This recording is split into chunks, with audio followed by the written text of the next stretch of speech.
Good morning, everybody. Welcome back to another 5:30 in the morning episode with Caleb Stevens, also known as Hobbyman 297. So, um, I like the way I worded that. Okay, so on a serious note, I'm still working on my coffee. Yeah, 5:30 in the morning. That's crazy. Actually, 5:36. Crazy. Um, Yesterday morning, I talked about how not to operate the fire alarm system, by stalling out on a test or um, trying to get out of something you don't want to do. That's what I mean by stalling. For those of you that don't know, but you should know what stalling means. Or April Fool's prank, not funny. Don't do it. Today's actually going to be a little bit different. Same topic, but different. It is about fire alarms, but it's not about the activation of the fire alarm system to be ridiculous. It's more about, believe it or not, I thought about it and I thought, might as well make a video on talking to you about the rectification unit that you would install in a fire alarm control panel. Okay, let's back up here. AC to DC current in a fire alarm system. AC 120 volts to 240 volts. AC, which means alternate current, versus direct current, which is DC, 12 volts to 24 volts, DC direct current. Legally, it's mandated, you have to have AC and DC current in your fire alarm system, because and I'll tell you why. AC current coming from your electrical lines, when you lose power, okay, I'll get to that. Sorry, I'm going crazy with talking about this, but AC comes from your electrical lines. Like I said, 120 volts to 240 volts. And that is your primary source of power supply to the fire alarm system, to your panel. And I believe there's a second part to there's another, like a separate, kind of like a electric box. If you go in the FACP room, there's an electric box just for the fire alarm system, but there's also linked to the panel. So it could be in the electric box, or it could be in your panel. Whatever the compatibility is with your device, with your rectifier. Back up. I'm sorry, I'm going crazy. But when you have AC, that's your primary source of power. When you have DC, that's your secondary, which is also your backup battery. So, in order to get it to switch, so say you lose power, your primary's gone, it failed. But then you have DC current, direct current, 12 volts, 24 volts. But, guys, how do you switch AC current to DC current? Well, that's where an AC and DC rectifier comes in. A rectification module it kind of acts kind of like a switch, but automatically. It's not an actual light switch, guys. I'm just using it I'm showing you guys how you got to think about it. It kind of acts like an automatic switch. So when your AC when your AC current is on, your rectifier, your module, therefore to speak, is kind of like a generator for your backup battery. It also acts as a switch automatically. When your primary fails, your AC, your secondary comes on. That rectifier helps it so it switches, and also it acts like a generator, so when AC is on, alternate current, that acts as a generator. By law, it's legally you have to have an AC to DC rectification module in the electric box for the fire alarm system or in your panel, because if you don't, it will fail inspection. Legally, you have to have some kind of rectification module. You have to have AC and DC current, is what I'm trying to tell you. AC to DC current is mandatory for the fire alarm system. For the reason for that is if you lose power, what happens is, yeah, even though it has AC fails, and then it switches over to DC, your rectifier switches over to DC, 12 volts to 24 volts, and then, yeah, your panel will say trouble acknowledge or act. It'll say trouble act, and it'll beep and it'll act crazy, but your system is still functioning somewhat normally, minus the panel or the annunciator going nuts. But when you don't have direct current, that's a problem, because when the fire alarm system is solely on AC, which you can't do, it has to be AC to DC current. It's by law. NFPA 72, the National Fire Alarm and Signaling Code, mandates you have to have AC to DC current in your fire alarm system. But when I'm just saying, don't try it, but if you don't have DC current, what essentially happens is if you have it just on AC, your power fails, the power goes out, but what do? Your power to the fire alarm system is completely gone.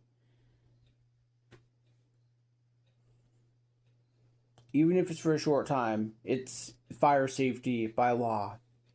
It don't matter. It takes 1 second for a life to get taken. So it's by law you have to have AC/DC power supply and a rectification module, so it automatically switches. I don't know if you can manually switch it over, but even so, it would be. I don't like them. You'd have. I don't know. I'm just saying. I don't know if you manually can switch it over, but even so, don't do that, guys. Don't manually switch it over to direct current. Always keep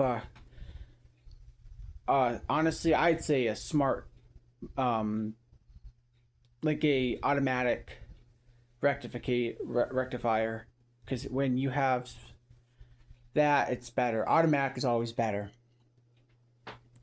Manually, I'm just saying, I don't know if they have manually rectifiers for AC and DC current. If they do, no, don't get those. I recommend just getting an automatic rectifier unit. That way it can automatically transfer. It can automatic transmit from AC to DC current when there's a power fail in the system. But that way it has battery backup. But guys, seriously, it takes 1 life or 1 second for a life to get taken for fire safety. You breathe in that smoke or carbon monoxide or whatever. Carbon monoxide is very dangerous. Carbon monoxide is made up of 3 particles. You got your molecules, your carbon atoms, and your oxygen atoms. When those combine, it creates a steady. Now, carbon monoxide isn't just low or high. It rises evenly between the space of the floor and the ceiling. So I think it's very important to have a carbon monoxide detector. Actually, I'll go over here. You have to have it midway on your wall, like midway. But this one, I'm trying to. I don't know how it passed inspection, guys. It did, but that is a CO and smoke alarm, not a detector. An alarm. There's a very big difference. I'll get to another day. Essentially, you're supposed to have a CO detector a certain height, a certain, but I mean, if it detects CO, if there's ever an emergency, I mean, that's a good thing, because I would rather my life be safe rather than something happens to me or anyone else. It takes 1 second for a life to get taken for fire or carbon monoxide. Carbon monoxide is technically lighter than air at what's the grams per molecules? I forget. I gotta look through my notes, but G/mol is grams per molecule. We'll get to that in another day, guys. But it's actually, for carbon monoxide, there's less grams per molecule rather than air, where there's a little bit more. Not by very much, so there's not really a big difference. Minus carbon monoxide being extremely toxic and deadly versus air and what we breathe. Guys, we need air to thrive. We need oxygen and nitrogen to breathe. We need it to inhale. To exhale, we exhale argon and carbon dioxide. The standard formula for nitrogen and oxygen, what we breathe, is N2 for nitrogen and O2 for oxygen. That's what we breathe in. That's what we inhale. When you exhale, you're breathing out AR, which is argon, and CO2 for carbon dioxide. And don't get confused with CO and CO2. CO you don't want to be around. That's carbon. It's a formula. I'll tell you what the standard formula for everything is. Carbon monoxide, the scientific method formula for carbon monoxide, as we all know, CO. For carbon dioxide is CO2. For nitrogen, N2. For oxygen, O2. And for argon, AR. I didn't get that in the right order, but you need N2 and O2 to breathe in. You need AR and CO2 to breathe out. CO is never something you want to be breathing in, guys, because that'll be it. It's deadly. Seriously. It is very, extremely important to have a carbon monoxide detector in every floor of your house, because if you don't, it's not up to code. You have to legally, in your home, have a carbon monoxide upstairs in the hallway where all the bedrooms are. You have to have one in the kitchen, far away from appliances. I think like 5 to 20 feet away from any appliances. In your basement, y'all, because there's stuff down there, you probably want to have carbon monoxide detection down there. Again, depending on the size of the basement, like if you have another room, you walk out, maybe another room, depending on the space. If you have 2 parts of your basement, you want 2 devices. Again, 5 to 20 feet away from appliances. Remember that, guys. It is the NFPA 72, the National Fire Alarm and Signaling Code for 2026. But the next video, maybe I'll film later today or tomorrow. Probably tomorrow. I'm not sure yet though. But you're going to want to make sure that your fire alarm system, whether it be in a commercial building, which is more of a higher standard fire alarm, like a legit fire alarm system, but you're also in your home, versus in your home, you're going to want if you get a smoke alarm, just a basic smoke alarm, you're going to want to get a carbon monoxide detector. So if your basement's just one area, you need one carbon monoxide detector or alarm, because don't listen to detector.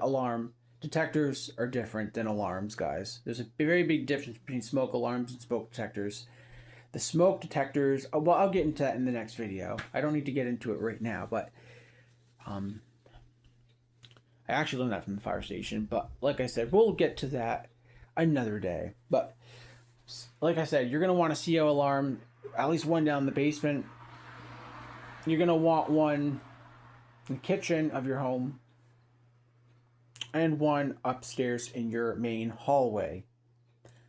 So in total, depending on how many floors you have, let's just say that's a basic house, you're going to need 3.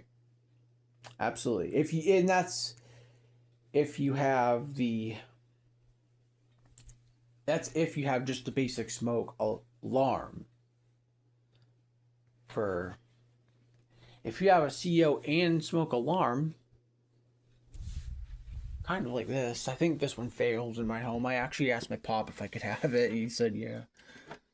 I don't think I have the mounting plate to it though. That is a kitty. Yeah. Oh, it's a smoke alarm. So this isn't a CO detector or alarm.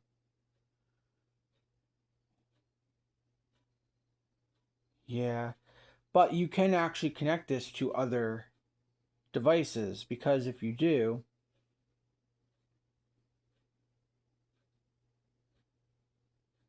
correct me if I'm wrong. Yeah, okay, I was right.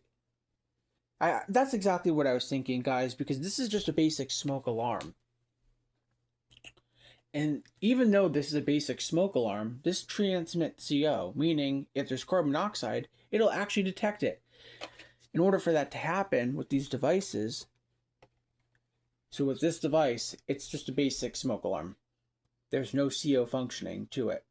But if you connect it to a system where there's smoke and carbon monoxide alarms detection, this will actually transmit CO. It'll actually make it so that it has 4 beeps. So this will actually work with carbon monoxide alarms as well as smoke, even though this is just a smoke alarm. And actually, I prefer, these ones are good, guys. These ones are good, but you have to replace them 6 months. I would say between 1 to 5 years, these ones, because they don't last long. 20. So it's manufactured in 2024, June 14th.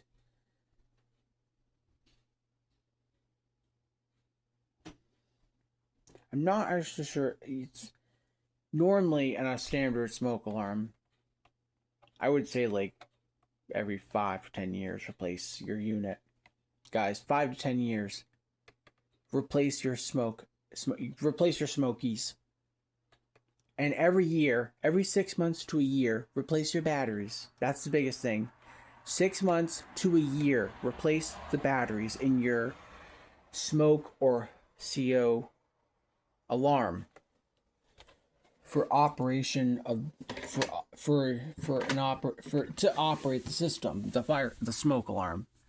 Because if you don't, the batteries keep chirping or they just don't work anymore. They're dysfunctional. So 6 months to a year, guys, replace your batteries in your device. And every 5 to 10 years, replace the whole smoke. Replace the whole smoky. Actually, that one, I don't think we had long. Something had happened to the alarm. I actually asked my pop if I could have it, and he gave it to me for my collection. Okay, guys, that's going to conclude to the safety of having an AC to DC rectifier and the functionality of the smoke alarm that I just showed you. That one, like I said, it's a smoke alarm. There's no carbon monoxide action to it, but if you connect it to a smoke and CO alarm system, it'll transmit and detect CO. So it'll actually it's compatible with carbon monoxide detectors as well, even though it's smoke. It's still compatible with whatever smoke and CO detectors or alarms you have. I keep saying detectors, guys. There's a big difference between alarm and detectors. But like I said, basic smoke alarm. but it can transmit CO if you connect it to the operable system with CO in smoke. That way, you're safe. Guys, also remember that 3 beeps or chirps stand for smoke and fire. And 4 faster beeps, guys, that stands for carbon monoxide or the formula CO. So be careful, guys, out there. And firefighters, Hobbyman 297, wishing you the best and thank you for your service, and be safe out there, please. It's I know you guys are safe, but it's a dangerous job. Sending lots of love and thanks to the firefighters, EMTs, the police or whatever, the police department. Thank you for your service. Military, thank you guys, everybody, for everything you do. So God bless. And now Hobbyman 297 is going to actually drink my coffee, maybe even have my second dose of caffeine. Anyway, guys, but thank you very, very much for watching. And make sure the fire alarm system is up to date with NFPA 72, the National Fire Alarm and Signaling Code 2026, and never, ever, ever operate or pull down the fire alarm for any reasons other than an evacuation protocol. Which means if there's ever an emergency and you have to pull down the alarm. Other than that, leave it alone. Don't touch it. Forget it even exists. See you guys in the next video. Bye.